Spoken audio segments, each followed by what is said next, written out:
Okay, everybody, we are back from outer space.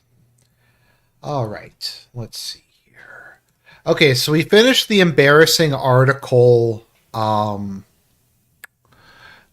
embarrassing test where I failed the basic English language competency test, but I mean, we've all known this for a long time. So, we're going to take a look. So I have not looked at this much today. I actually had the day off work. I've mostly just been cleaning. Uh, just cleaned my whole kitchen, vacuumed, that kind of thing. So I haven't really looked at it much. So let us see what they have to say about Justo's resignation. Okay. So Canadians deserve a real choice. Justin Justo Trudeau resigns, prorogues Parliament. Prime Minister Justin Trudeau is stepping down as Liberal leader and is proroguing Parliament as the Liberal Party of Canada embarks on a journey to replace him. Doesn't it sound like a nice, epic journey of discovery or something? We're embarking on the quest for the Holy Grail, or embarking on our journey to Mars. In a historic announcement outside of his Rideau College residence, Trudeau declared his intention to stay on as Prime Minister until a new leader is chosen. Now, Canada is just such a fucking shitty country. There is no really official residence for the Prime Minister at this point in time. Uh,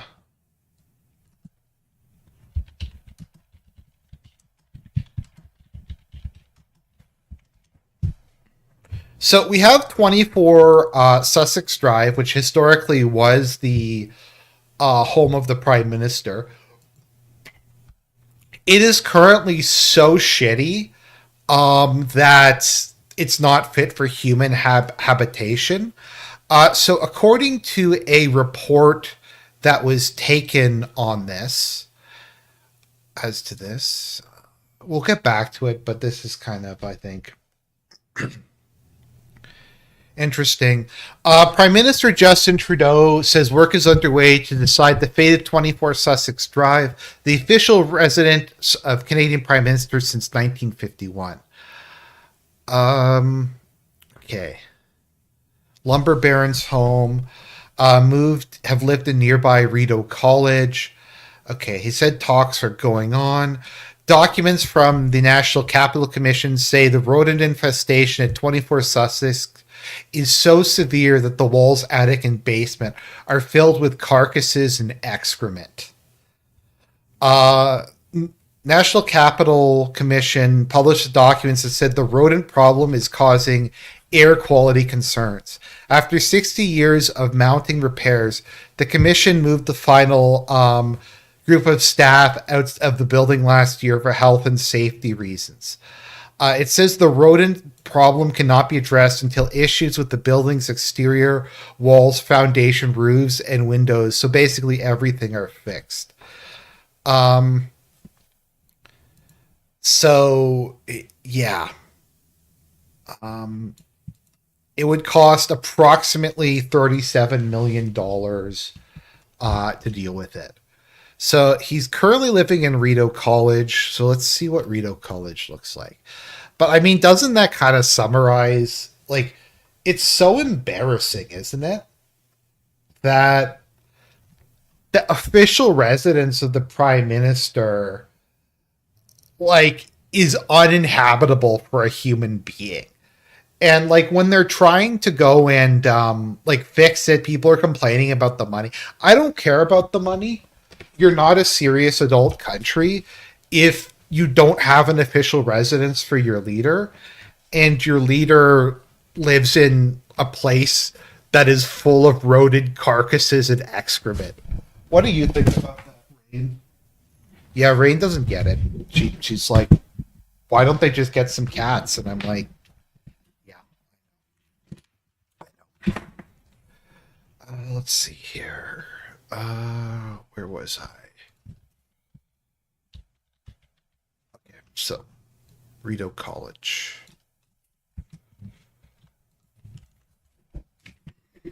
Let me see. I'm just trying to find a picture of Rideau College. Okay, so that is the current house where the Prime Minister lives. I mean, it's okay, I guess. It's not anything special.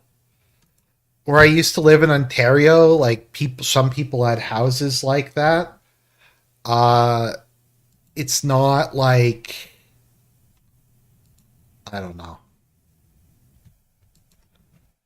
It's okay, but it just looks like, I don't know. Like I said, there's buildings like that people live in like my neighborhood, and I don't even live in a wealthy neighborhood. That's not like anything impressive. It kind of reminds me of Assad's house, to be honest, which was like nothing really to write home about. It just looked like a normal upper middle class home.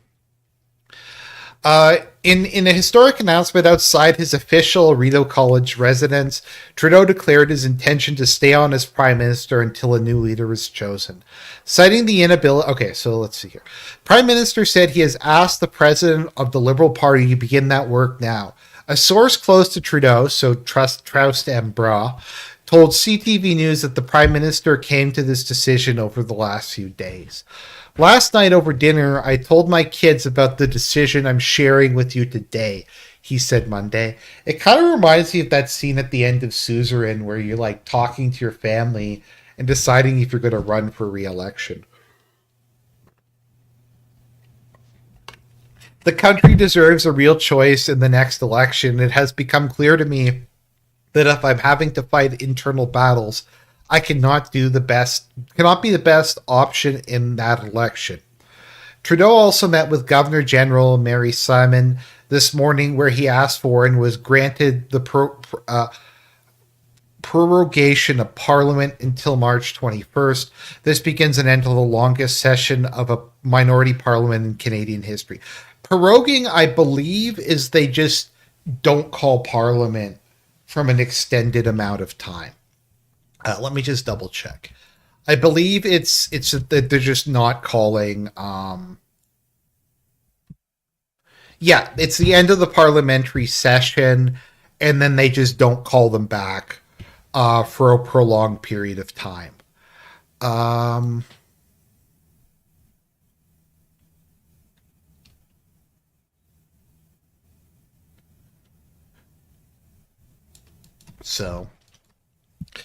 Stephen Harper did this a bunch. It's basically just a way for the government to continue without having to face any votes.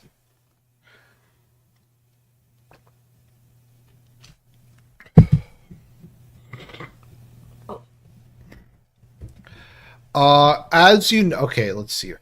As you know, I'm a fighter. Every bone in my body has always told me to fight.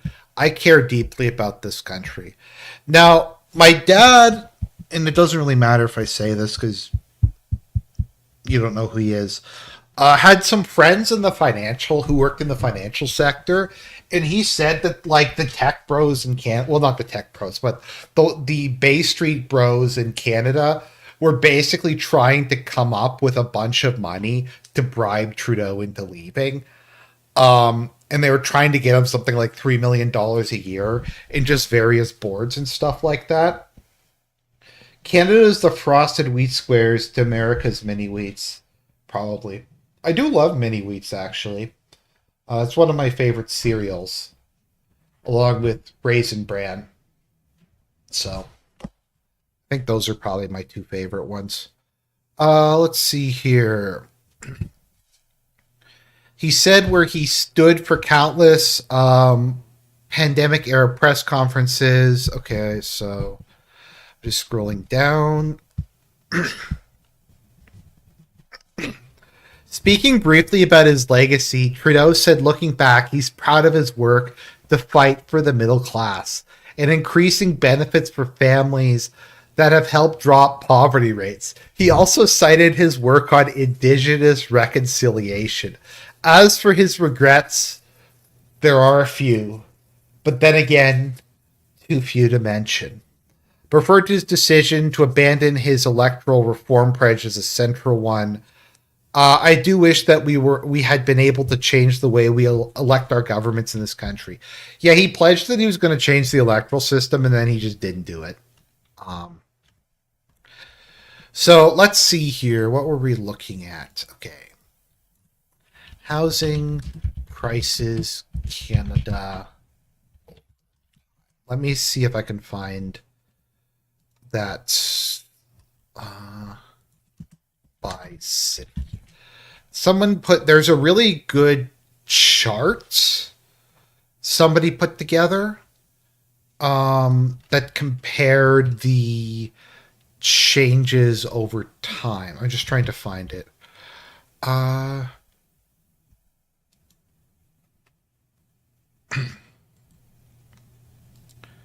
if it says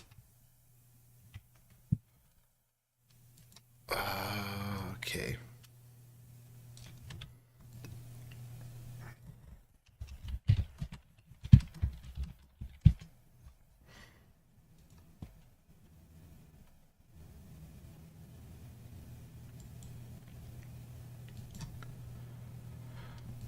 Okay, is this it? Okay. Uh with year over year comparisons. Okay, this is from 2016. Average sold home price. Okay, I'm trying to find a comparison between now and pre-COVID. I'm sorry, let me just see here.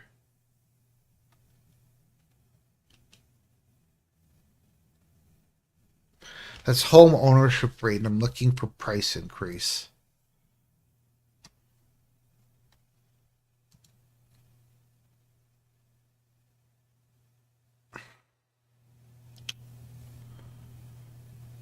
Um,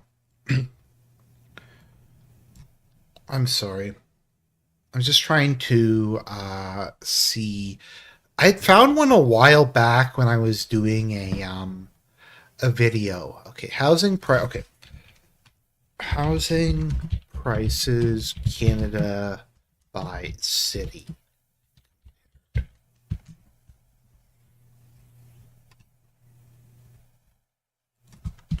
2020 to 2024.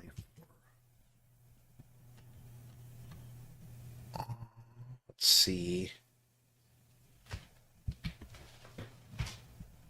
It's a cursed image based hilarious.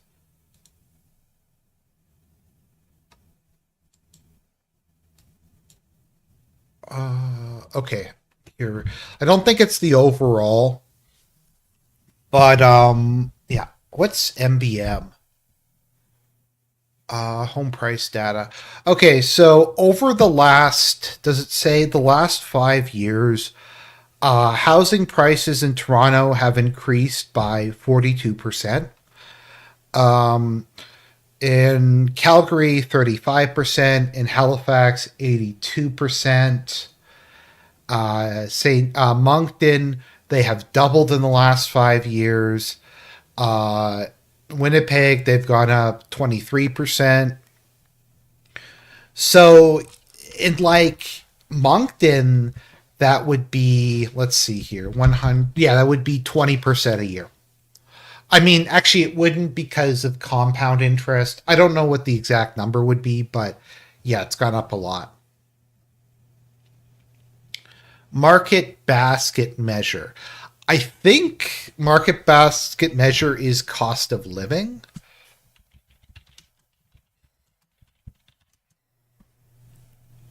Measure poverty, the cost of a basic standard of living for a family. Oh, okay. So that is food, clothing, shelter, transportation, other necessities.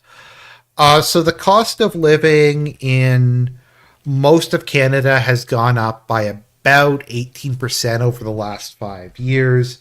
And housing prices have gone up like 50%. So they're going up on about 10% a year now. Uh, I think I'm trying to remember how much my rent went up this year. I think they increased it like 20% or something like that. There's no rent controls in Manitoba, so they can just do whatever they want, um, and increase it. So that is how he helped the middle class. Let's see here. Let's look at some other stuff. OECD housing prices. Okay, let's look at this. Um, Real housing prices index for G7 countries. So yeah, as you can see, Canada is super high. Housing in Japan is actually not that expensive. Partially that's because there's large portions of the country that are abandoned due to low birth rate and people moving to cities, but also because of the declining population and more liberal zoning laws. Uh, Tokyo is not actually that expensive. Like let's just take a look at this. Tokyo versus Toronto cost of Tokyo, yeah, Tokyo is cheaper than Toronto substantially. Like, and Pete, Tokyo has a reputation for being extremely expensive. Okay, so I'm just trying to see what is causing this to be. Oh, rice. Okay, rice is more expensive in Japan. That actually makes sense because Japan has really heavy protectionism for a lot of these things. Um, so actually, it's kind of interesting when we look at this. So Canada has heavy protectionism when it comes to milk and eggs. It also has supply management, so it controls production in order to keep prices up. Whereas I believe Japan has similar things when it comes to rice. So that kind of explains why it's higher. Why apples are more expensive in Japan when Canada produces an immense amount of them, I don't really know. How are potatoes about the same? That is not accurate. Oh no, this is accurate. Okay. Yeah, transit is 50% cheaper in Tokyo. Passes are way cheaper.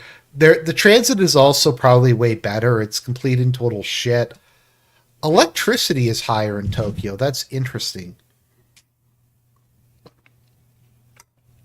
Internet's cheaper. Well, childcare is way cheaper. Holy shit. Yeah, most things are. So, rent in Tokyo is like half of what it is. Well, not half, but like 60% of what it is in Toronto. So, also apartment outside of center because of the transit system, you can actually live outside of the center. It seems like it's more expensive to buy, but less expensive to rent. So, I just kind of want to put that in perspective. Also, interest rates in Japan are just extremely low. So yeah, let's see here. Okay. Um, I'm trying to make a point here. Hopefully, people get the point I'm trying to make. We will just take a look at this a bit more.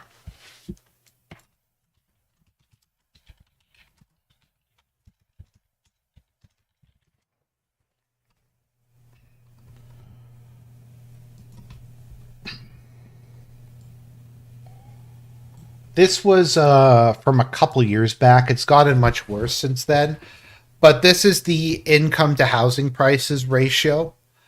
So yeah, keep that in mind.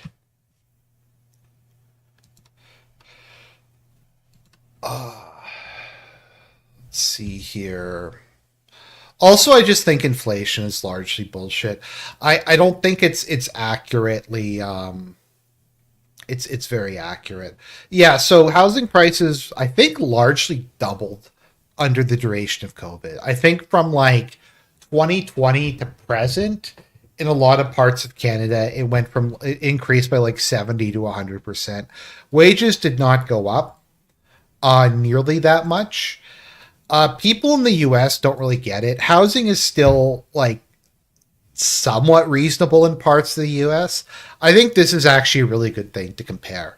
So this is housing prices in Canada, which is just under 200%. I think that's like 1.8 times as high. Um, I don't think this is accurate because I think disposable income is higher in the US than it is in Canada. But you kind of get the idea. So that is how Justo helped the middle class. That was his great assistance to the middle class that helped us, that helped make everything good. So, uh,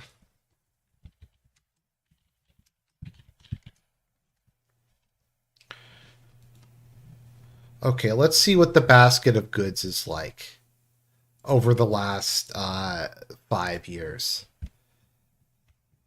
Okay. So Philadelphia cream cheese was uh $3.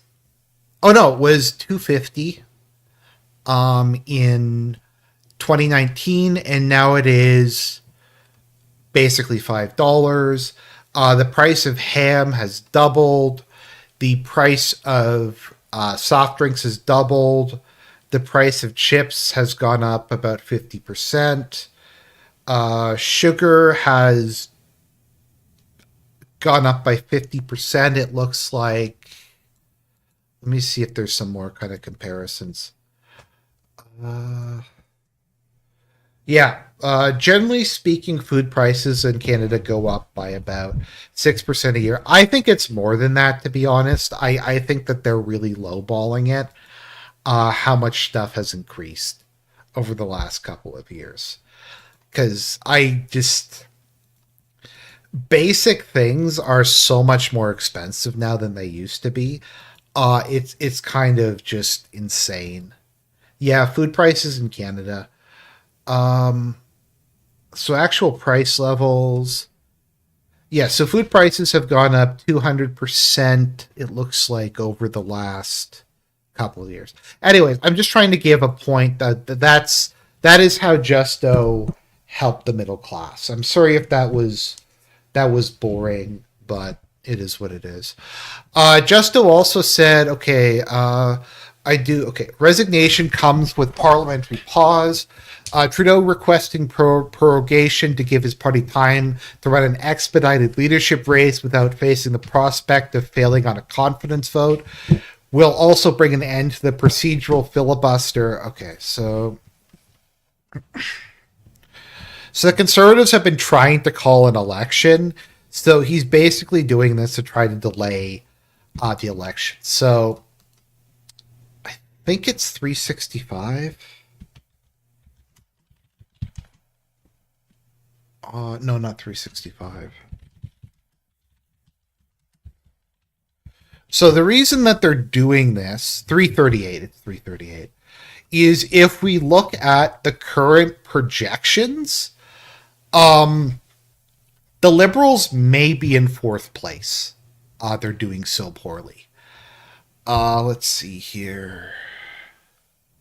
Canada federal projections. Yeah, the Liberals are currently in third or fourth place, depending on the polls. So the Conservatives are going to win probably a supermajority. Let me just see if that's a supermajority. I think it is. Supermajority is, by the way, either more than 60% or more than 62 thirds, depending on how you want to define it. Okay, that's 70% of seats. So yes, that is a supermajority. Now, in parliamentary politics, it doesn't really matter if you have a 1 seat majority or 100 seat majority, because in Canada, they basically have absolute party discipline. So you don't have people vote against government bills. So, like stuff you have in the US where stuff will fail because you'll have members of the Republican or Democratic Party who will swing over and vote for or against something. You don't have that here. So, the Liberals, the only places it looks like they're going to win any seats is Ontario and Quebec. Now, in Quebec, the BQ is going to probably do the best. The BQ is the fortunes of the Bloc Québécois kind of rises and falls over time. Quebec kind of swings back and forth. In Canada, we call parties and people who are against independence, particularly people who are for political centralization, as federalists. And then sovereigntists are people who support independence from Quebec. So it kind of goes back and forth.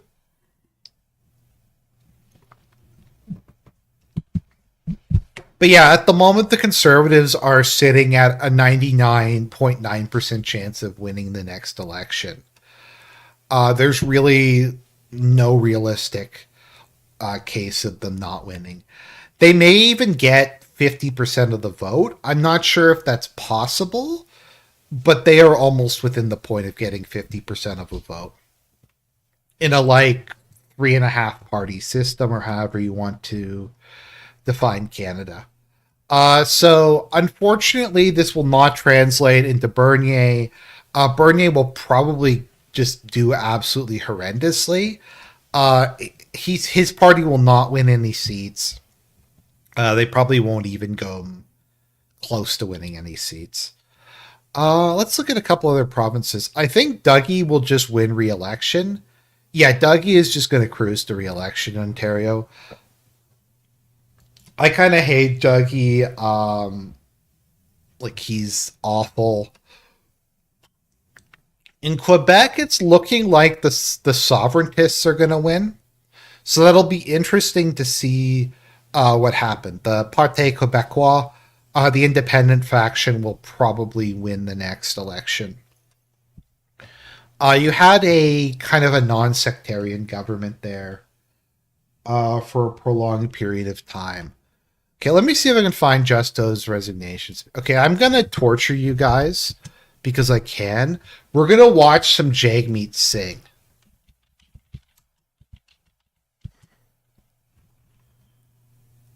Okay, this is going to be, just because, like, fuck you guys, we're going to watch some Jagmeet Singh. Justin Trudeau's Liberals have let down Canadians. They have let you down when it comes to the cost of homes. He's let you down when it comes to the cost of living. And frankly, it's not just Justin Trudeau. It's every Liberal minister, every Liberal MP who looked down their nose at you when people were saying we can't make ends meet. We are struggling with the cost of living. Keep in mind, he has been backing Trudeau's government. The reason we have not had an election is because Jagmeet Singh keeps preventing Justo from going to, from facing the Canadian people in election. Just keep that in mind. So it doesn't matter who the next Liberal leader is. They've let you down. They do not deserve another chance. They're more interested in themselves than the struggles of Canadians. We've got serious threats of Donald Trump and tariffs that put in question hundreds and thousands of Canadian jobs. And instead of focusing on you and protecting your jobs, they're worried about themselves. Holy shit. I don't know if I've seen someone with less charisma than this dude. Who's someone in American politics who has, like, no charisma whatsoever? He also talks like he's some sort of surfer dude, bro. Like, what the fuck is that about? He didn't rehearse. This is the best take? This is, like, the best take he had? Themselves. We have another serious threat to the middle class in Canada, and that is Pierre Poilievre and the Conservatives. Pierre Poilievre and the Conservatives want to cut from the middle class to give to their rich CEO friends. They want to cut your pensions. They want to cut health care. They want to cut dental care. All to make the rich CEO buddies even richer. Under Pierre Poilievre and the Conservatives, they want to see CEOs get richer and richer and the middle class fall further behind. That's a serious fight in front of us. And I know what that fight's all about. I remember meeting seniors in our country who told me that they are living in pain because they can't fix their teeth. They can't get their teeth looked after. And to hear heartbreaking stories from these seniors. I remember one in particular who told me she's got to choose between eating and sleeping because if she eats at night, Okay, let's see here. Let's see some more. Oh, let's look at some more Jagmeet Canadian Singh dream is cringe. a good job that gets you a home and a fridge full of groceries with enough left over to save for vacations. A country where we take care of our neighbors and healthcare is there as soon as you need it. But Justin Trudeau and his government keep letting people down. And there's another threat to the middle class. Pierre Poilievre and the Conservatives will take from you to give more to CEOs. It's favors and giveaways for billionaires while they cut healthcare, housing, and pensions. But you're the reason Justo is still in power. Literally. The Liberals have a minority government. They could face an election, well, he prorogued Parliament, but they could have faced an election at any point in the last 4 years. I got into politics to fight for people.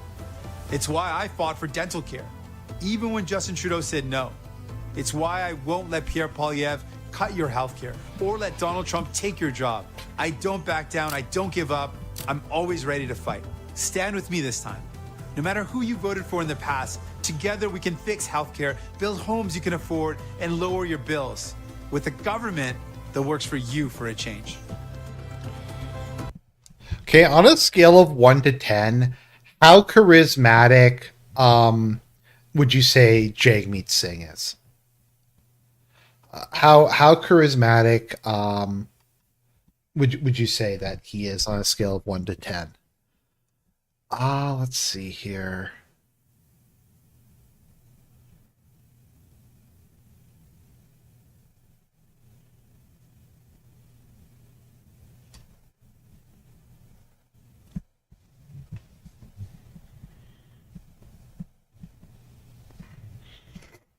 I'm trying to find some more Jagmeet Singh. Uh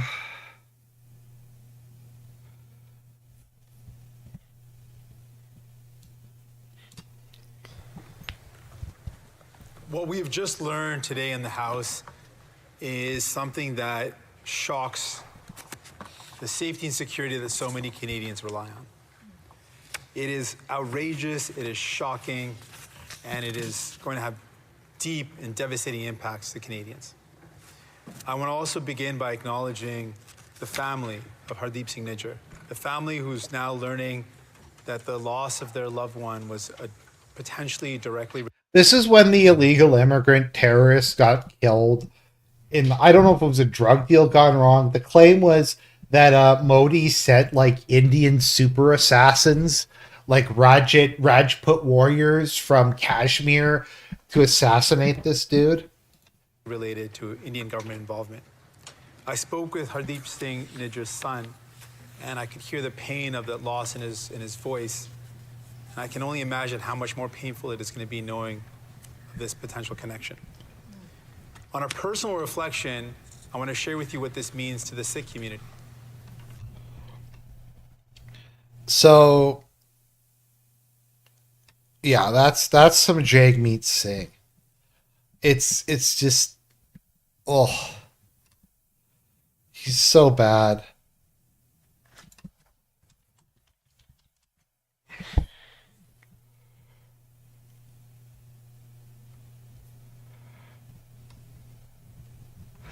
Okay, let's see if we have Justo's resignation speech. Let's see how that goes. Justin Trudeau resignation. Okay, let's watch this. Every morning I've woken up as Prime Minister. I've been inspired by the resilience, the generosity, and the determination of Canadians. It is the driving force of every single day I have the privilege of serving in this office. That is why, since 2015, I've fought for this country, for you. Let's actually, you know what? Let's take a field trip.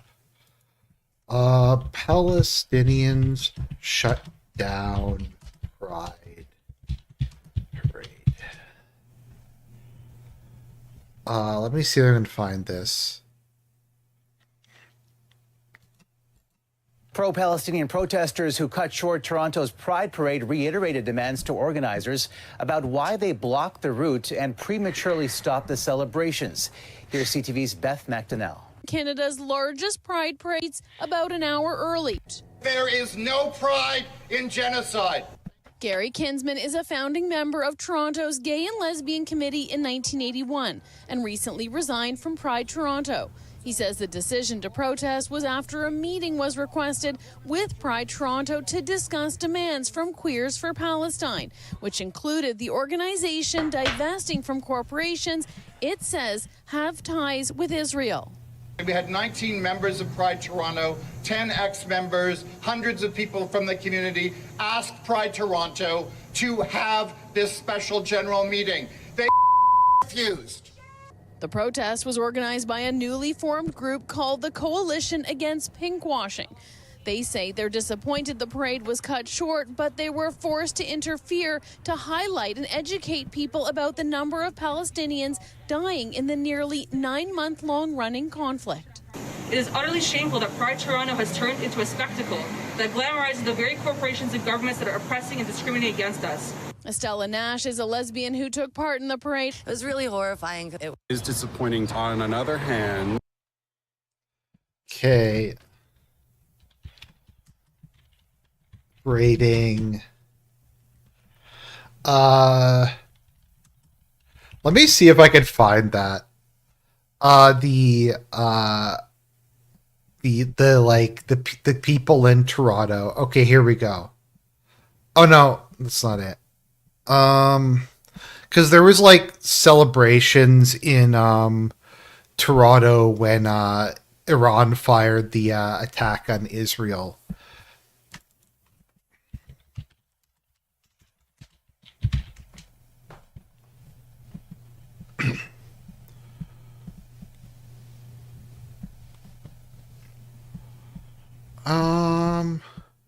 Maybe they've taken that video down. Oh, here we go. Everyone, I would like to make a quick announcement. We interrupt the process to bring you this announcement. The Islamic Republic of Iran has just sent tens of drones towards Israel.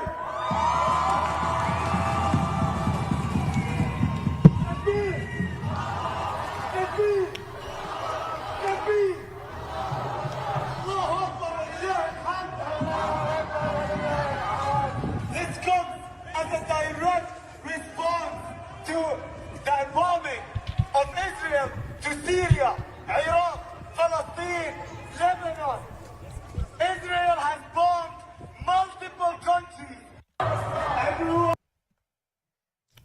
Let's see here. The Eden Center got completely shut down. I think this is it, yeah. Pro-Palestinian demonstrators held a rally inside the Eaton Center this Boxing Day.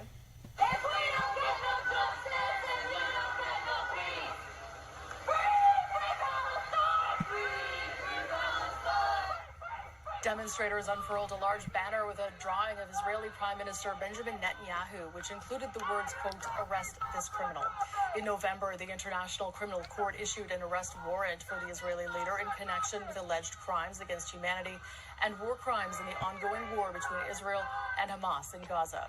The demonstrators also reiterated their calls for a ceasefire in the conflict. Toronto police say a group of about 20 people were escorted out of the mall by security and paid duty officers. No arrests. Yeah, so that's the kind of stuff that we are having to deal with. Let's see here. Toronto police, the largest Jewish community event in Canada. Tens of thousands of people showed up for the event, including some people whose family members were taken hostage by Hamas. Went out to protect the kibbutz, and terrorists came into our house. For Avichai Brodach, participating in this year's Walk with Israel hits home because for months he wasn't sure he would ever see his wife and 3 kids again, who were among hundreds of Israelis kidnapped and I think it's our victory. Walk arm in arm, families coming together. Overseas, pro-Palestinian protesters also showed up today to host their own walk against Israel. Important because there's a lot of stuff happening in the world, and if we don't voice our opinions and if we don't speak out about it, then we're complicit in it too.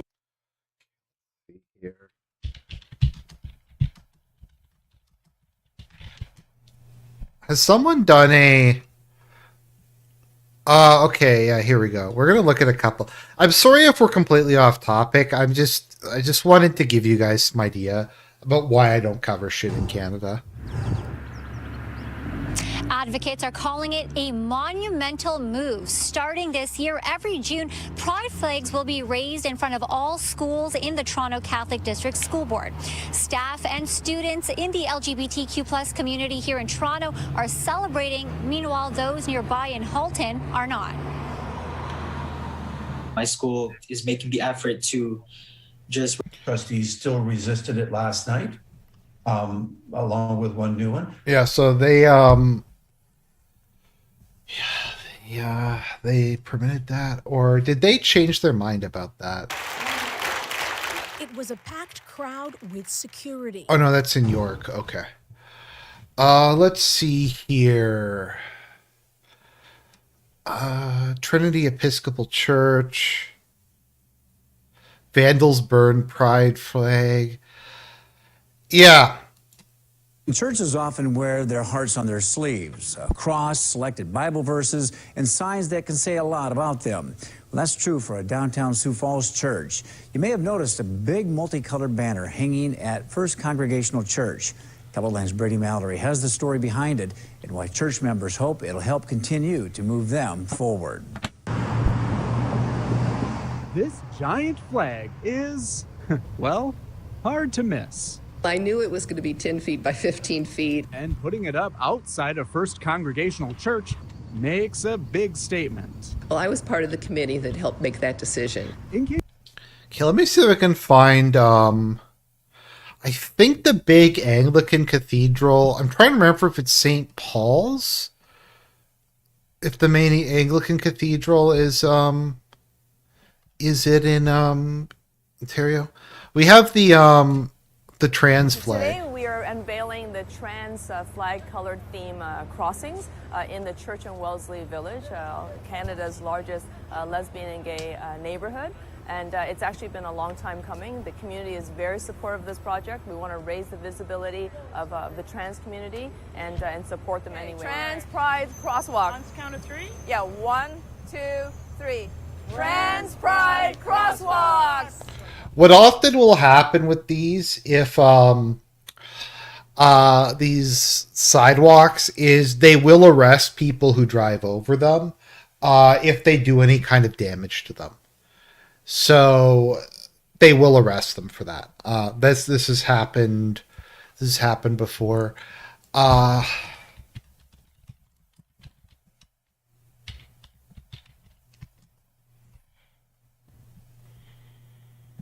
Trying to find,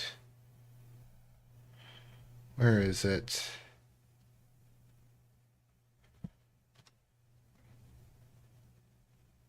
Oh no, that was in Atlanta. I forget which one it is. Okay. Oh,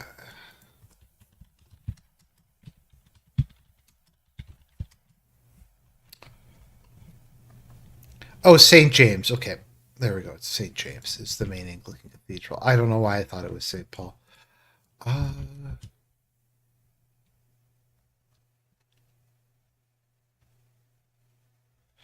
Trying to find, because they had a massive one. Because I used to work nearby, and they have a huge one there. Yeah. Okay. Yeah, they have. Yeah, they put the pride and trans flag in front on the doors leading into the church. They unveiled this. They changed that as their thing. Let's see here. Yeah, they had the huge flags. Yeah, Anglicanism just needs to be destroyed. What was it? Okay. Ontario town fine. Here we go. A small Ontario town has a big fine to pay. The township of Emo, located near the Minnesota border, will have to pay thousands of dollars to a local 2SL LGBTQ+ organization after the town refused to recognize Pride Month. Standing by live in studio with more on this is CTV's Alexander Hollick. Alexander, how much money are we talking about? A total of $15,000 ordered. Mayor were handed a hefty fine by the Ontario Human Rights Tribunal last month for refusing to recognize Pride Month and discriminating against a local 2S LGBTQ+ organization. The explicit reason that they did not adopt our proclamation was obviously tied to the sexual orientation and gender identity issues attached to Pride. Emo is located nearly 200 kilometers south of Kenora and has a population of just over 1,300 people. Generally, this is a non-controversial thing, but it's an important signal in a small community. The dispute dates back to 2020. Borderland Pride requested that the town declare June as Pride Month and display a rainbow flag for a week. The resolution was brought forward at a May 12th council meeting by then Councillor Lincoln Dunn. I had warned members of council that I was aware of the potential ramifications of not passing this bylaw. But the bylaw didn't pass. The vote was 3-2 against, with Emo Mayor Harold McQuaker in opposition. There's no flag being flown for the other side of the coin. So that being said, sorry, Harold, what's the other side of the coin? Well, the other side of the coin, there's no flags being flown for the straight people. In her decision, Ontario Human Rights Tribunal Vice Chair Karen Dawson called the mayor's remark demeaning and disparaging and said it constituted discrimination. She found council's vote to defeat the resolution to be discriminatory too. I'm gratified that the tribunal made the decision that they did, which I believe was the right decision. Now the town and the mayor have been ordered to pay Borderland a total of $15,000. Yep, so the mayor has to pay $5,000 for that statement. Human rights tribunals, for those of you who don't know, is basically they're like commissars. They're like commissars in the Soviet Union who can basically just do anything. Because they're extrajudicial, normal rules of evidence and stuff like that don't apply. So human rights tribunals can basically do anything.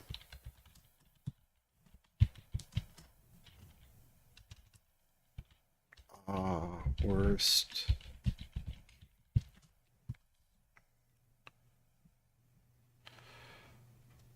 Let's see here.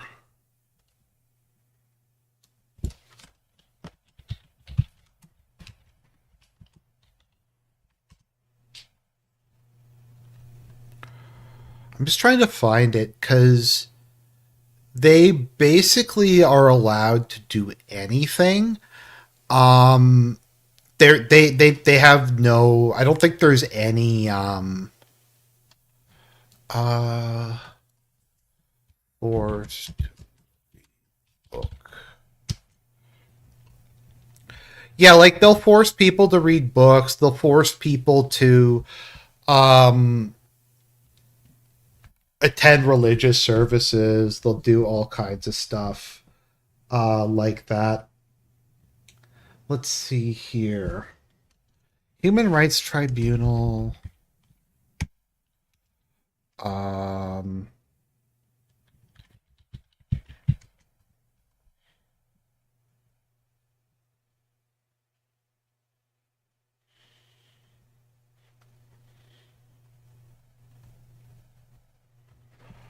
Let's see here. Trying to find it. I have to do a separate video on human rights tribunals. I'm not going to spend all your time trying to go through and find it. I'm just going to see if someone has written anything about this. Let's see here.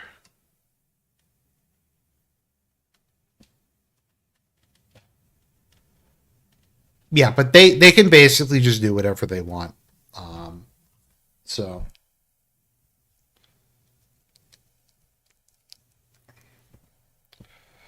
Yeah, like they can compel you to attend like Muslim religious services. They can do like basically anything. Um, okay. Let me just see here. I don't know why we got off topic. People have asked me to talk about Canada, so we're talking about Canada. Let's see here. Oh, is this the bounty system? Cash rewards for identifying hate speech. Okay, let's see here.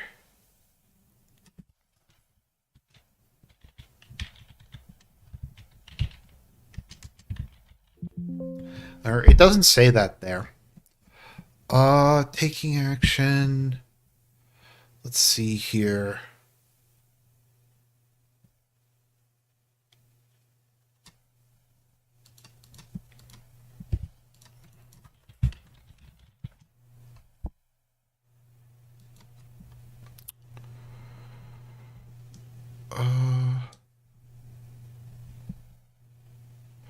I'm just seeing if there's like a list somewhere of some of the things that they force people to do.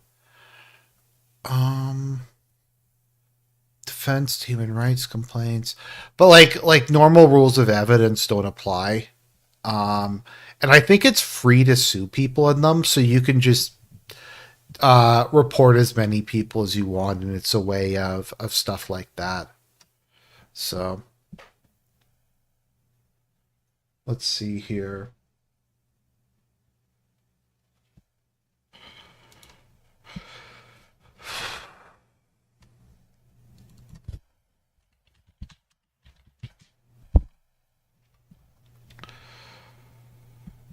I'm just trying to find this.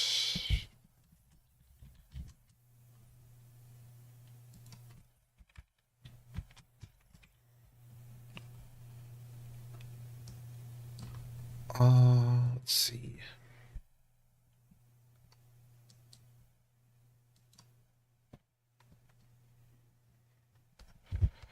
Just try to find this.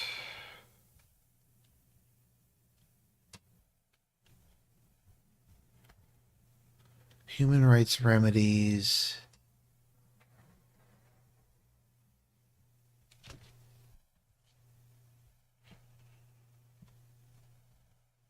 I have to find it. There was a dude who was forced to attend like Islamic instruction for prolonged periods of time. Yeah, it's free to bring a complaint against anyone, and there is really nothing you can do about it.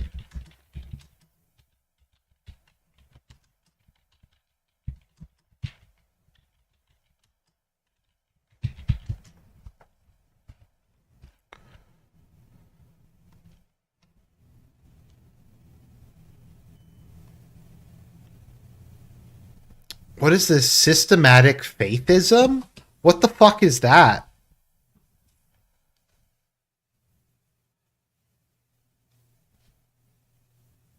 Some of forms of systematic faithism can be actionable under the code, amounting to systemic discrimination.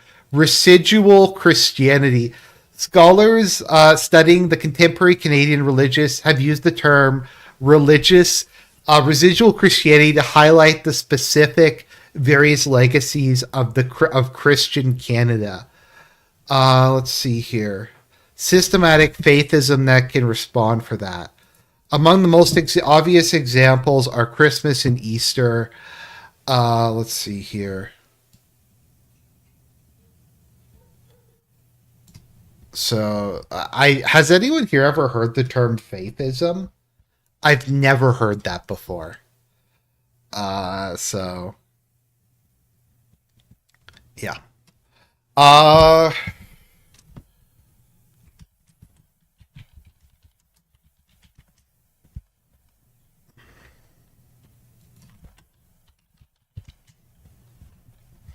I'm trying to find it because there was a time where they banned the national anthem.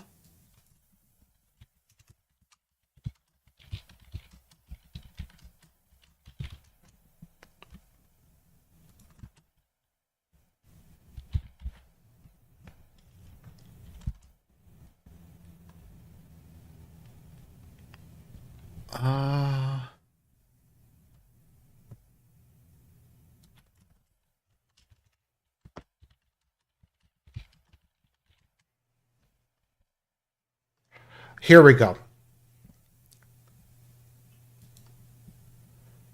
Okay.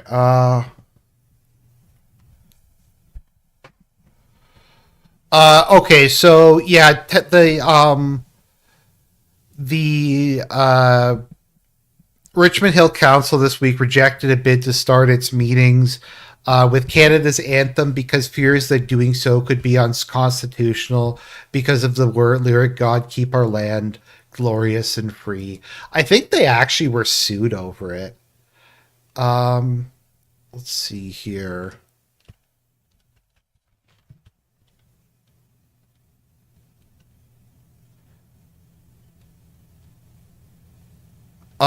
Yes, the Supreme Court banned any prayers from the start of city council meetings. And I'm sure they'll censor the national. I mean, they already censored the national anthem a while ago. Permanent lyric change. So, what is this?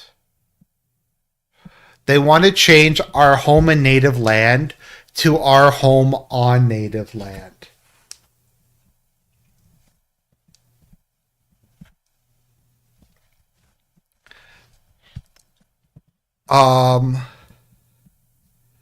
Indigenous peoples of Canada. Change the lyrics to, they changed the lyrics of "O Canada" so it is gender neutral. Yeah, this country is just fucked. Anyways, sorry, get back to Justo. To strengthen and grow the middle class. Why we rallied to support each other through the pandemic, to advance reconciliation, to defend free trade on this continent, to stand strong with Ukraine and our democracy, and to fight climate change and get our economy ready for the future. We are at a critical moment in the world. Mes chers Canadiens, à chaque matin, je me suis réveillé en tant que Premier ministre, inspiré par la résilience, la générosité et la détermination qui nous caractérisent si bien en tant que Canadiens. C'est ce qui me motive à chaque jour où j'ai le privilège de servir dans ce poste. C'est pourquoi, depuis 2015... Okay, we'll get back to Justo in a second. So it was declared legal in a case in, I don't know if they actually gassed her in the end, but autism is a cause to seek medically assisted suicide. Je me suis battu pour ce pays, pour vous, pour renforcer la classe moyenne, les autres, pendant défendre le libre-échange de l'Ukraine et de la... Et has always told me to fight because I care deeply about Canadians, I care deeply about this country, and I will always be motivated by what is in the best interest of Canadians. And the fact is, despite best efforts to work through it, Parliament has been paralyzed for months after what has been the longest session of a minority parliament in Canadian history. That's why this morning I advised the Governor-General that we need a new session of Parliament. She has granted this request, and the House will now be prorogued until March 24th. Over the holidays, I've also had a chance to reflect and have had long talks with my family about our future. So growing up, I really hated bilingualism in Ontario. It's really obnoxious, but I've come to kind of appreciate it, to be honest. It at least biculturalism was something resembling a Canadian identity, that the country was descent of British and French civilization. So I'm a lot more tolerant to that than other stuff. Throughout the course of my career, any success I have personally achieved has been because of their support and with their encouragement. So last night over dinner, I told my kids about the decision that I'm sharing with you today. I intend to resign as party leader, as prime minister, after the party selects its next leader through a robust, nationwide, competitive process. Last night, I asked the president of the Liberal Party to begin that process. This country deserves a real choice in the next election, and it has become clear to me that if I'm having to fight internal battles, I cannot be the best option in that election. Mes chers amis, it's not me, it's you. Well, he's not married anymore. Trudeau's divorced, so his wife left him, so I think he's divorced. No, they're they're separated. They're not even divorced. Okay, I want to have a question. Okay, for people in the crowd. Would you say that resignation was G-slur? Press 1 if you thought the way that Justo sounded there was really G-slur. Press 2 if it did not sound that, and it sounded completely dignified, and how a head of state or a head of government should talk. Because to me, it's so fucking cringe. Everything about this dude is fake. Fighter. Dans mon fort intérieur, je me suis toujours battu avec jusqu'au 28, ma famille, que j'ai eu. Donc hier soir, notre démocratie pour renforcer mon next election. I'm excited to see the process unfold in the months ahead. We were elected for the third time in 2021 to strengthen the economy post-pandemic and advance Canada's interests in a complicated world. And that is exactly the job that I and we will continue to do for Canadians. Merci beaucoup, mes amis. Thank you, Prime Minister. We'll now go to questions, starting with Laurence Martin, Radio-Canada. So something about Justo that you have to keep in mind is Justo is not as much of an F-slur as he appears to be. Justo is probably a sociopath, and he's definitely a narcissist. He does whatever he thinks will get him wealth, power, and adulation from the masses.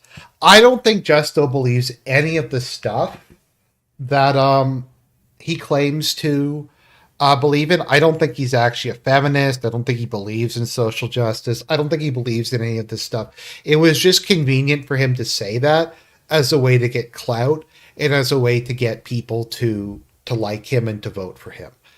I honestly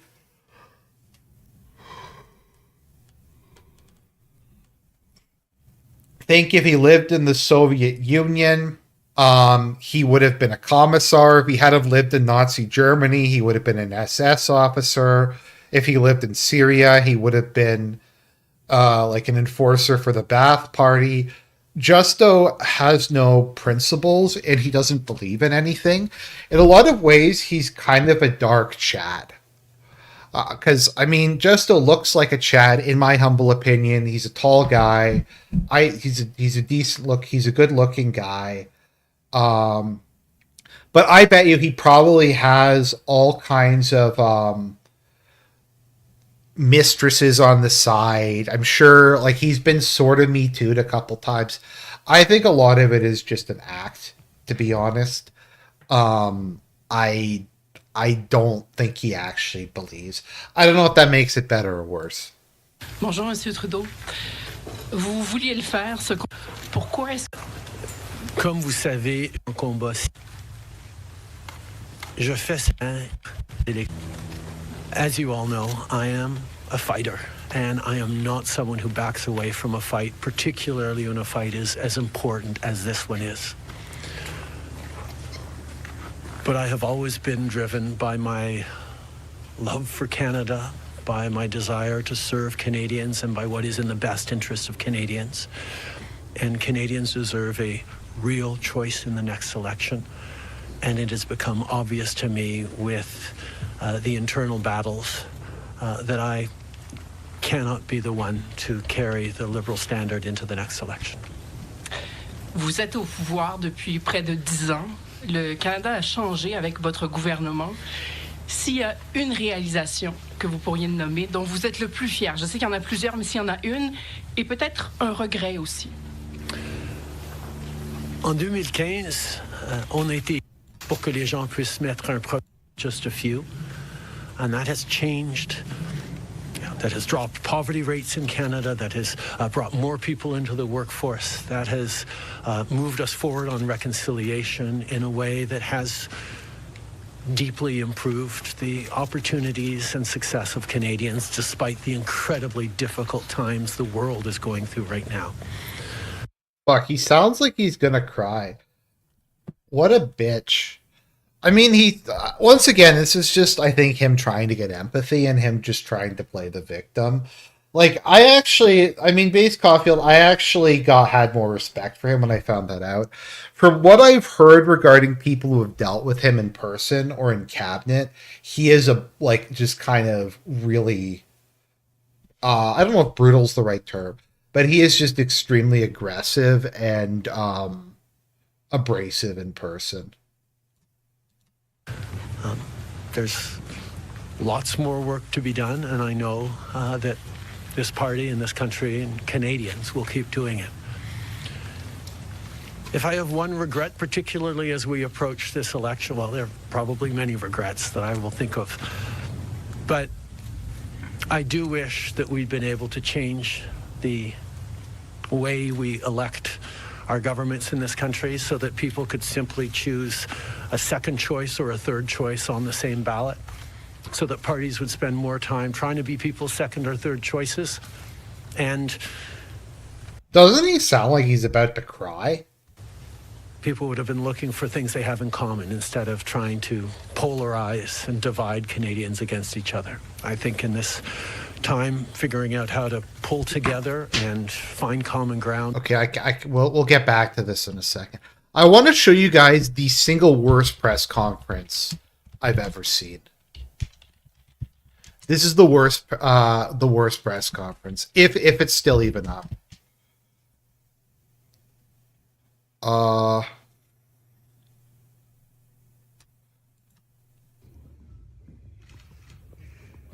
This was when the head of the Conservative Party of Ontario, before Doug Ford, was Me Too'd, and it was the lamest fucking Me Too as ever. This is the worst press conference I've ever seen.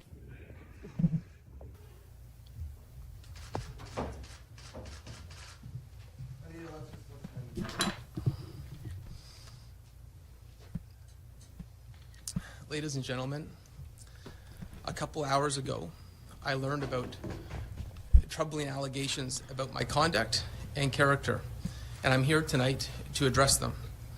First, I want to say these allegations are false, categorically untrue, every one of them. I will defend myself as hard as I can with all means at my disposal. It's never okay for anyone to feel they've been a victim of sexual harassment or feel threatened in any way. Let me make this clear. A safe and respectful society is what we expect and deserve. And no one appreciates that more than I do. I've got two younger sisters who are my best friends. I've grown up in a family that has taught me good values. My values and beliefs are those that we need to move forward to eradicate sexual violence and harassment across the province, across the country, everywhere. I know the court of public opinion moves fast. I've instructed my attorneys to ensure that these allegations are addressed where they should be in the court of law. In short, I reject these accusations in the strongest possible terms.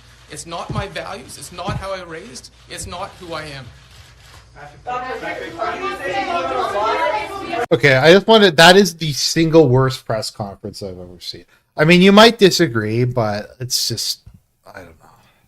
And remains something that is really important for democracies, but I could not change. Okay, so Base Caulfield, I think there's two ways to deal with things. there's the fuck you, that woman, like, they're lying, that's not the case, it's not true, I did it and I'm proud of it. I think you can apologize, but you have to do it from like a position of relative strength. If you just go like, I thought at the time, given the fact like what was going on, and explain it, then I think people will forgive you. Or you just go, I fucked up. If you cry like a bitch, nobody likes that. Unilaterally, without support of other parties, our electoral system, that wouldn't have been responsible. Prochaine question. Tonda McCharles, Toronto Star. Prime Minister, up until 3 weeks ago, you were intending to stay, and it seems that the event 3 weeks ago of Ms. Freeland coming out and saying you were firing her as your finance minister was the catalyst that brought us here today. So can you explain your side of what happened there? Chrystia has been by my side for close to 10 years now. She has been an incredible political partner through just about everything we have done as a government and as a party over the past decade. I had really hoped that she would agree to continue as my deputy prime minister and take on one of the most important files. Okay, I can't, I'm sorry, I just can't watch Justin. We're going to end this with, Trump, Justin, and Trump. He just completely, let's see if I can find the clip of them together where he just completely, like, blew Trump, or Trump just completely humiliated him at Mar-a-Lago.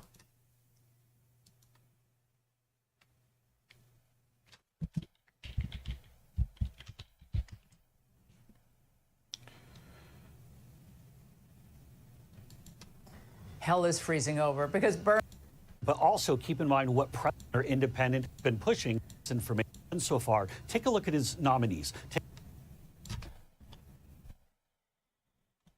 Okay, I'm trying to find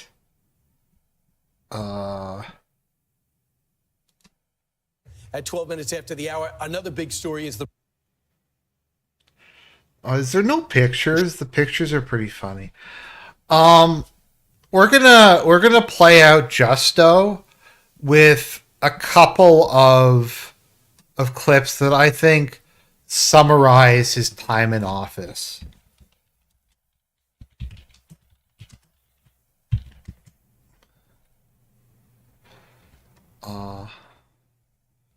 Let me see if I can find the...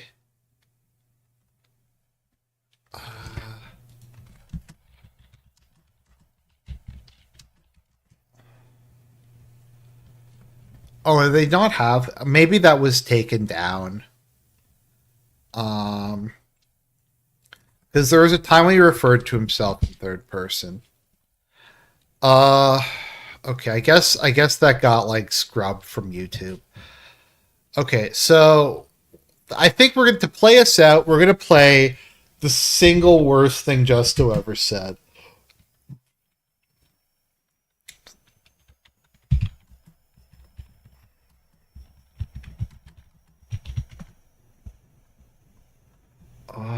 Here we go. You know, it's a little heckling out here, so appreciate you coming. I just want to know how your stance on ISIS is going to help Canadians in any way. I need to know how you're going to protect future Canadians, like my young daughter, and 10, 15, 20 years from now, when you're letting people in with an ideology that just does not conform to what we're doing here. So, I'd really like to know what your take on things. Absolutely. No, I think that's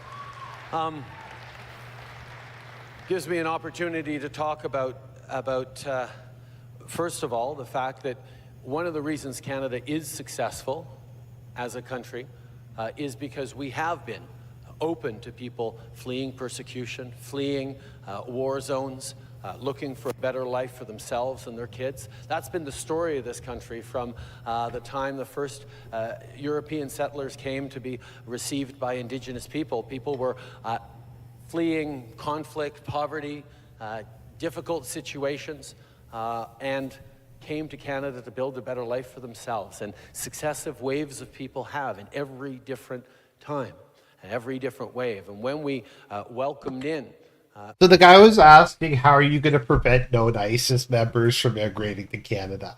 Just keep that in mind. This is his response. waves of refugees, whether it was the Ismaili refugees in the early 70s, whether it was the Vietnamese boat people in the early 80s, whether it was people fleeing the devastation of the Second World War from Southern Europe in the 50s and 60s, the Italian communities, the Greek communities, the Portuguese communities, and others. Our country is so much the better for it. And there is a sense at one point that, okay, maybe now that's enough. Maybe we have just about all the diversity we can handle and we shouldn't have any more. Well, I can tell you, when Italian families settled in Montreal in the post-war years, they faced terrible discrimination and people who pushed back at them and said, no, no, no, you don't belong here, you don't speak English or French. Every wave of immigration has faced pushback because of how they dressed or how they sounded or what their belief was, what their religion was. And every wave of immigration has led to Canada being a better, stronger, more resilient, richer country. So I think that summarizes Justin Trudeau's entire time in power. Now, the cope I've heard from that is that he ignored the question and was just ranting about how much he loves immigration. And it was okay because he was just, like, not taking the person seriously. I don't know. So, I think that summarizes it. Maybe we'll talk about Justo some other time. I just don't really want to because it's so fucking depressing. Do you know what it's like having this man represent you on the world stage? Do you know what it's like having to watch the news and see this dude? Oh, fuck. Polyev is cringier. Polyev will do two things, so I probably will actually wind up voting for him. Polyev will scrap the online hate speech legislation, at least he says he will, that puts people in jail for life because they said something mean on the internet, and he will reintroduce mandatory minimums. And that alone is enough to make me vote for him. Because I live in a very high crime city, and anything that gets criminals off the streets, but it's bad. Anyways, God bless everybody. Have a great week.